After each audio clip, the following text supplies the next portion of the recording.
Hello everyone, good morning. তোমরা সবাই কেমন আছো? আশা করছি ভালো আছো। আমরাও কিন্তু অনেক ভালো আছি। তো দেখো, সকাল সকাল ঘুম থেকে উঠে গেছি আর এখন কিন্তু করে নেব ব্রাশ। আর আজকে আমি সারাদিন কী কী কাজকর্ম করব সবটাই তোমাদের সাথে শেয়ার করব। তো চলো পুরো ব্লগটা দেখতে থাকো, স্কিপ না করে। তো এখন দেখো আমি কিন্তু ব্রাশ করে নিচ্ছি আর আমাদের এই বাড়ির সামনে কিন্তু রয়েছে স্কুল, আর এই স্কুলটাতেই কিন্তু আমি পড়তাম। তো আমি কিন্তু মুখ টুক দিয়ে এখানে হরলিক্স গুলিয়ে নিচ্ছিলাম।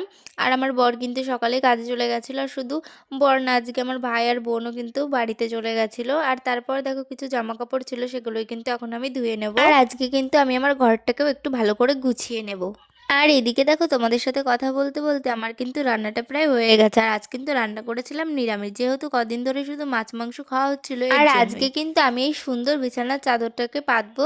আর এটা কিন্তু আমি বিয়েতে গিফট পেয়েছিলাম। আর হ্যাঁ, তোমাদেরকে তো আগের ব্লগে বলেছিলাম যে আমার বিয়েতে কে কি ফার্নিচার দিয়েছে সেটা তোমাদের পরের ব্লগে শেয়ার করব। তো তোমরা কিন্তু এই ব্লগটাতেই সবকিছুই জানতে পারবে। তো যাই হোক, দেখো বিছানার চাদরটা কিন্তু আমি পেতে দিয়েছি আর খুব সুন্দরও কিন্তু লাগছিল। তোমাদের কেমন লাগলো কমেন্ট করে কিন্তু অবশ্যই জানিও। আর আমি কিন্তু এখন রান্না বসিয়ে ঘরটাকে ভালো করে দেখো ঝাড় দিয়ে নিচ্ছি।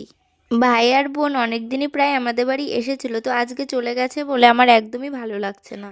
আর বললামই তো যে বর সকালবেলায় কাজে চলে গেছিল আর বাড়িতে কেউ ছিল না, আমি একাই ছিলাম। তো আমার কিন্তু ঘরটার মোছা হয়ে গেছে, স্নান করে কিন্তু পুজো দেওয়া হয়ে গেছে। এবার চলো বলি কে কি দিল আমাকে। তো দেখো, এই সুন্দর আলমারিটা কিন্তু আমার কাকা আর দিদিরা মিলে দিয়েছিল। আর এই আলনাটা কিন্তু আমার একটা বড় মা দিয়েছে, আর এটা কিন্তু আমার ননদ দিয়েছিল।